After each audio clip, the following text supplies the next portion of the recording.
town of Elmridge sat quietly under a soft veil of morning fog, its cobblestone streets damp with dew, where sleepy houses leaned shoulder to shoulder like old companions, and gentle wind stirred the willow branches that hung like curtains over the quiet sidewalks.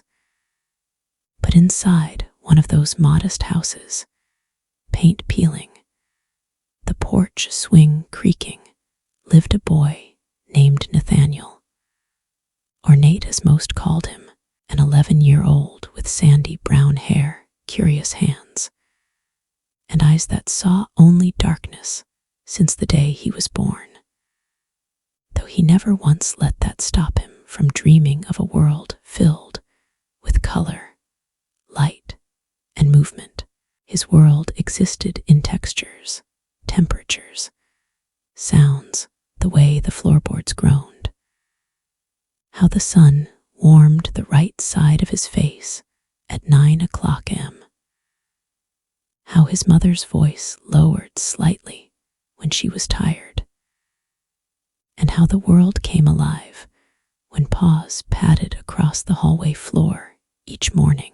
You see, Nate had a dog named Cole, a black Labrador retriever with the gentleness of a whisper and the devotion of a heartbeat. Trained to be more than a service animal, Cole was his guardian, his constant, his bridge between the unseen and the tangible. And the bond between them was so strong, so finely tuned, that Nate didn't even need a leash to walk beside him anymore. Cole simply knew when to stop at curbs, when to lean against Nate during a panic, when to nudge his hand toward objects of importance, and when to just sit, silently offering his presence like a blanket of peace. Nate's mother, Clara, worked long shifts at the diner, and with his father no longer around, a soldier lost overseas, Nate spent most of his time in the company of Cole, who not only helped him walk safely to school each morning, but also sat with him during classes, his warm body a buffer between Nate and the unpredictable chaos of a noisy world that didn't always know how to treat someone who couldn't see. And though Nate's teachers tried their best, it was Cole who truly taught him about patience, awareness, and trust, because where others saw a boy with limitations, Cole saw only his best friend, and the townsfolk adored them. The way they moved together like dancers who'd rehearsed their choreography 1,000 times. And even the sternest shopkeepers softened when they saw Nate approach, his hand resting lightly on Cole's back, his steps confident, his head high, not because he could see where he was going, but because he trusted who he was going with. And life, though not easy, was steady until one rainy Thursday afternoon, when the world seemed to slip out from beneath them like a pulled rug. When Nate and Cole were making their usual walk home from the library through the park, rain falling in thick sheets that turned paths to puddles and blurred sound and space into an echo chamber. And Nate, gripping Cole's harness tightly, felt the tension first, a stiffness in Cole's body, the way his ears perked and he stopped, rigid. Then came the sound of rushed footsteps, voices yelling, something sharp in the air that even Nate could feel on his skin. And before he could ask what was happening, a man collided into him, knocking him to the ground. And then came barking, snarling, Cole lunging between Nate and the man, who shouted something incoherent, the weight of a struggle pressing into the soaked earth. And by the time Nate's hands fumbled across the wet grass and found Cole again, it was over. The man had run, and Cole lay trembling, a cut on his side, blood mixing with rain, and Nate, heart pounding, cried out until help arrived. The paramedics said it was a mugging, random, desperate, and Clara rushed to the hospital where Cole was treated. Stitches and rest and medication. And for days he didn't move much, just lay beside Nate's bed with slow breathing and tired eyes. And it was during those days that Nate, usually so brave, so resilient, cried quietly into Cole's fur, asking him not to leave, begging for just one more walk, one more day in the sun. And though he couldn't see it, Cole's tail would thump weakly against the bed frame, as if to say, "I'm not going anywhere."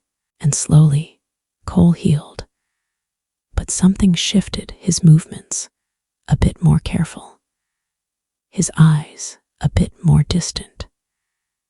And it was during a school field trip a few weeks later, when Nate's class visited the local botanical gardens, that the unthinkable happened.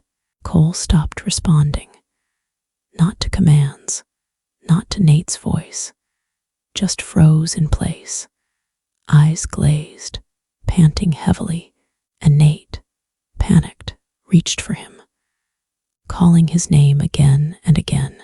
But it was like his friend had disappeared into some invisible place, and teachers had to guide Nate back to the bus, while Cole was taken to the vet once more, where they discovered the dog was having seizures, minor ones at first, but signs of trauma, possibly PTSD from the attack. Something they didn't expect in a dog, but something real nonetheless. And Nate, heartbroken, now had to face the possibility that Cole might not be able to be his guide anymore.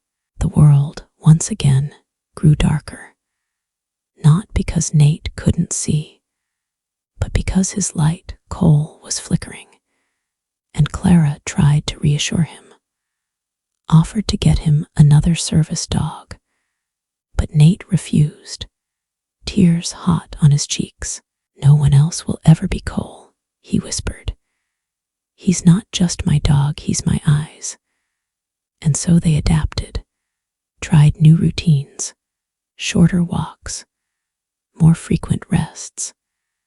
And though Cole wasn't as strong or responsive as before, he still tried every single day to be what Nate needed, until one day, something miraculous happened. As the days passed, Ben's bond with Shadow deepened in ways no one had anticipated.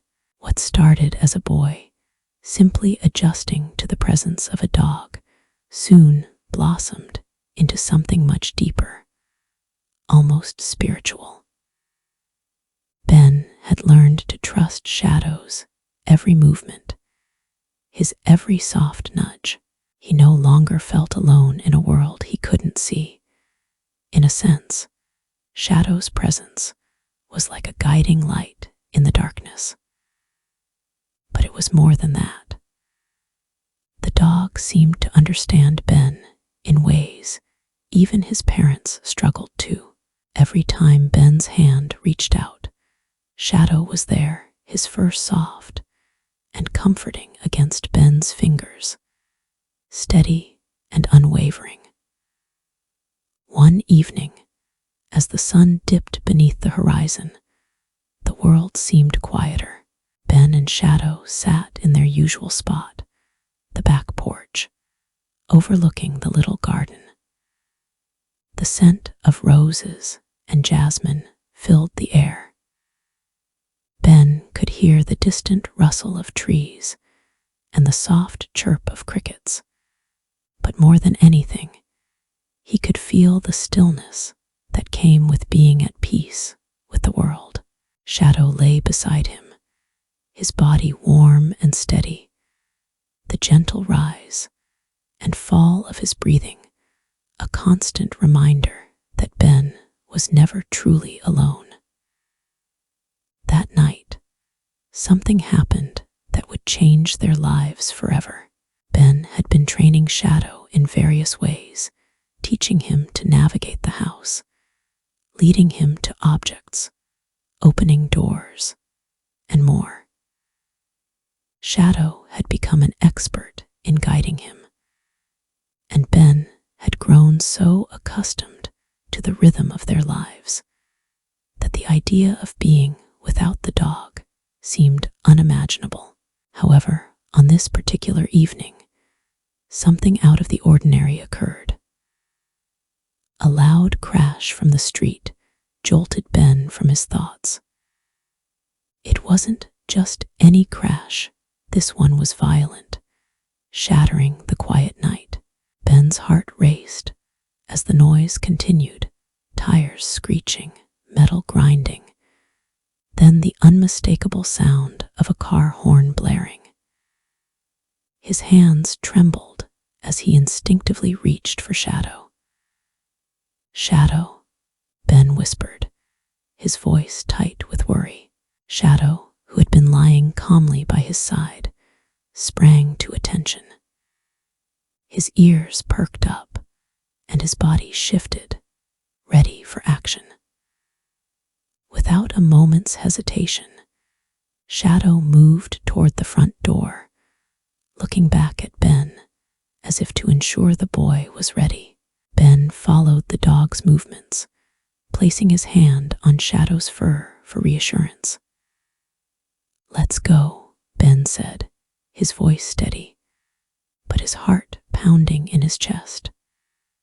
The noise outside had thrown him off, but he trusted Shadow. He always did. Ben followed Shadow out into the yard, and then toward the street, where the chaos had occurred. The smell of burnt rubber still lingered in the air, and Ben could hear faint voices shouting in the distance. When they arrived, he immediately felt a sense of urgency.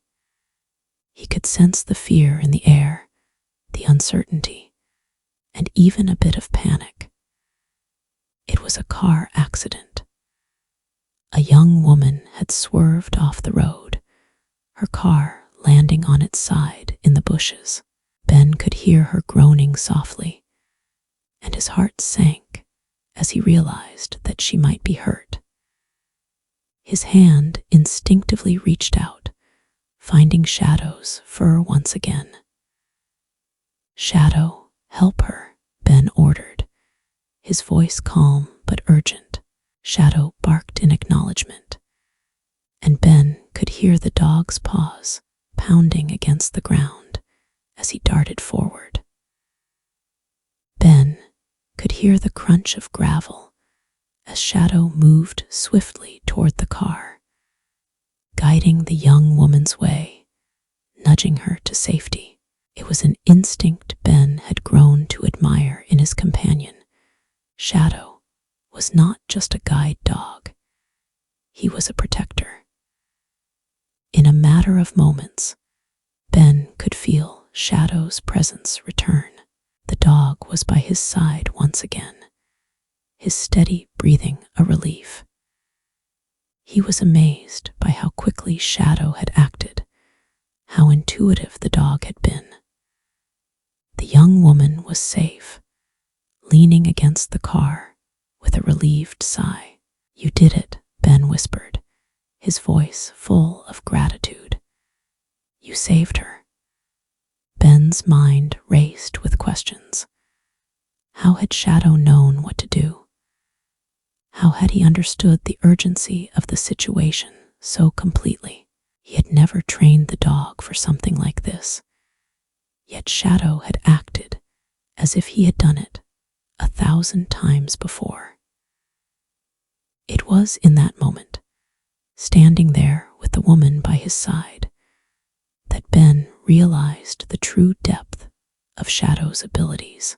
Shadow wasn't just a guide dog. He was something more. Shadow had been there for Ben in every moment, through every challenge, and now the dog had gone above and beyond, acting with bravery and intelligence that even surprised Ben. As the woman's boyfriend arrived on the scene, grateful but stunned, Ben couldn't help but feel a deep sense of pride. This dog, this extraordinary animal, was his partner, his protector, and his best friend. Later, as Ben and Shadow lay on the porch together, the peacefulness of the night returning, Ben reached out to pat the dog gently. "You're amazing, Shadow," he whispered, his voice soft with affection. "You're more than I ever could have asked for." Shadow, as always, didn't respond with words, but instead nudged Ben's hand with his nose, as if to say, "I'll always be here." And from that moment on, Ben knew that Shadow wasn't just his companion, he was his hero. Together, they had faced the unknown, and together, they would face anything the future held.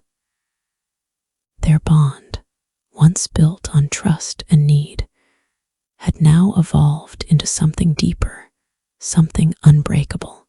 In the dark, when the world felt uncertain and lonely, Ben knew he could always rely on Shadow.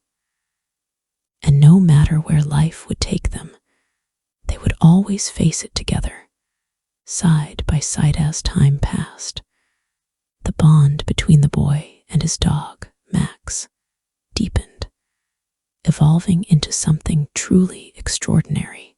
Max wasn't just a guide dog. He had become Luke's eyes, his protector, his best friend. Every day, they faced the world together, navigating life's challenges with a quiet understanding. Luke had learned to trust Max completely, whether it was crossing the busy streets or finding his way to the park. Max knew exactly what his boy needed. One afternoon, as they were walking through the park on their usual route, a commotion near the playground caught their attention. A young girl, no older than 8, had been playing with her friends when she lost her grip on a frisbee and watched as it flew straight into the path of an oncoming cyclist. Startled, she ran to retrieve it, but the cyclist didn't see her and swerved violently. The bike crashed to the ground, and the girl fell to the grass, her hands scraped and her face flushed with fear. Luke's heart skipped a beat as he heard the crash from across the park, and instinctively, he tightened his grip on Max's harness. Max immediately stood still, his ears perked up, his entire body alert. Without hesitation, Max tugged gently at the harness, guiding Luke toward the sound. Luke followed, relying entirely on Max's gentle guidance. The dog moved swiftly, weaving between the crowds, his movements a perfect symphony of precision and care. As they reached the scene, Luke heard the girl's sobs and the concerned voices of the adults around her. He could sense the tension in the air, but he knew that his purpose was clear. Max's presence was no accident. He had always been there for him, and now it was time to return the favor. As they reached the girl, Luke knelt down beside her, his hand gently touching her trembling shoulder. "Are you all right?" he asked softly, his voice filled with empathy. The girl looked up, her tear-streaked face filled with confusion at first, and then a glimmer of relief. She nodded, though still visibly shaken. "I'm scared," she whispered, her eyes wide with fear. Max immediately stepped forward, his head tilting slightly, sensing the girl's distress. He gently nudged her with his nose, as if to comfort her. Luke smiled, reaching out to pat Max's head. "This is Max," he said warmly. "He's my guide dog. He knows how to help people, especially when they're feeling scared or lost." The girl's eyes widened with awe as she reached out a hand to pet Max. The dog stood still, allowing her to stroke his soft fur, and in that moment, a sense of calm began to settle over the scene. Max was more than just a guide dog for Luke. He had an uncanny ability to sense the emotions of those around him, and his presence had an almost magical effect. The girl's sobs quieted, her breathing steadied, and for the first time since the accident, she smiled faintly. "Thank you, Max," she whispered. Luke smiled at her, feeling an overwhelming sense of gratitude toward his dog. It was moments like these, when Max's quiet actions spoke louder than words, that reminded Luke of the incredible bond they shared. And as they left the park that day, the sun dipping below the horizon, Luke couldn't help but feel a deep sense of connection to the world around him. Thanks to his dog, Max, it was as though, through his dog's love and loyalty, Luke had been able to see the world in a new way, a world where kindness and compassion shone brightly, even in the darkest of times. As the days turned into weeks, Luke and Max continued their daily walks, side by side, with the same quiet bond that had always defined their relationship. The world around them, once full of uncertainty for Luke, began to feel less daunting, as though Max's presence could light the way through even the darkest paths.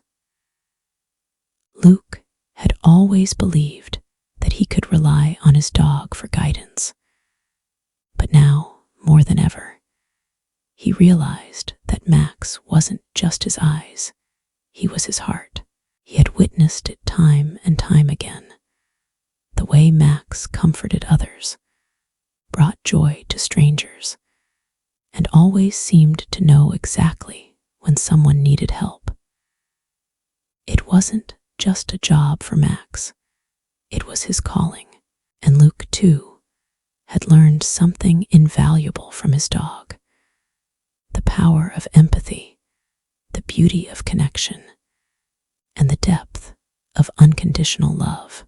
They both gave, without hesitation or expectation, and in return, they found a world full of understanding and kindness.